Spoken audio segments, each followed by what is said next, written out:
What drew me to metalsmithing, I can remember, it was about the second grade. Some of the local neighborhood kids and we would go to town every once in a while, walk into the main part of town. There was a railroad track then that went north, and the trains would go very slow. And I can remember taking a penny and putting it on the railroad track, and the train ran over it, and just being like, wow, wow. Now, how do you control that? That was kind of my first introduction to moving metal. Actual metalsmithing then, of course, is more controlled, more refined. A lot of my work is site-specific, so I try to design it for a specific place, for a specific customer, for a specific use.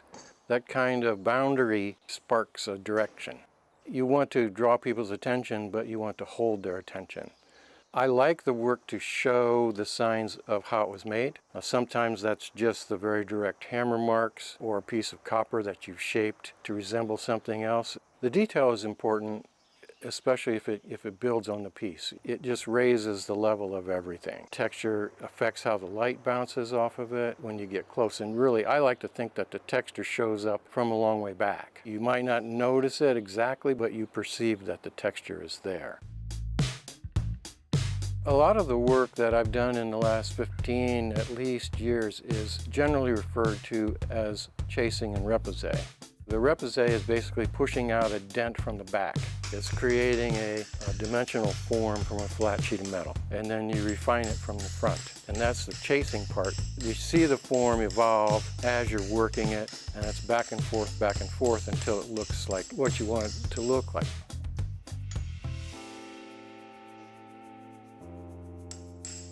I guess I've used a lot of different kinds of metals over the years. I don't know that I have a favorite really. I try to pick what's right for the job. I've mostly worked in copper. It moves easier than steel. Now, what you do with copper is you heat it first to anneal it. You heat it to like a dull red, and then it's soft. It's dead soft. And the longer you work it, the harder it gets. The crystals in copper are kind of like a series of plates. The more you hammer it, those plates get more and more brittle. If you keep hammering, it will crack.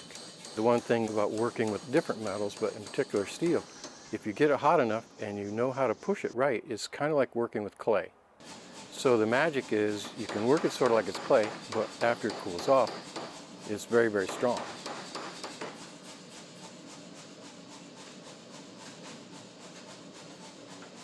My work is very diverse.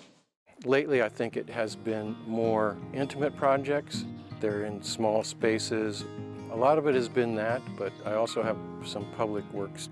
Several years ago, I was approached by Lorraine First Lutheran in Lorain, Ohio. Their church had been destroyed by an arsonist. The one thing that they dearly loved about their church was their pipe organ. And the pipe organ at the end of the fire ended up in the basement. Basically, just this pile of black burned up metal.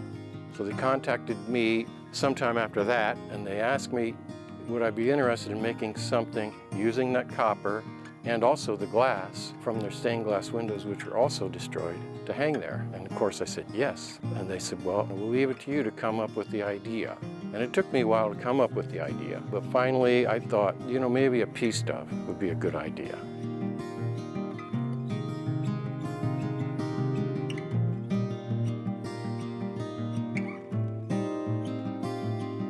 The Wassenberg Portal is another wonderful project. They had outgrown their space in town, which was actually just an old house. They managed to acquire an old armory and repurpose the armory into an art center.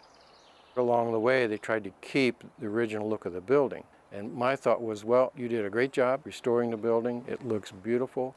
It doesn't look like an art center. So I said, you need something to create a transition from the street to the art center, to kind of prepare people to catch their eye that this is an art center. And so then I thought it's sort of like a portal, so that's why it's called the Wassenberg Portal.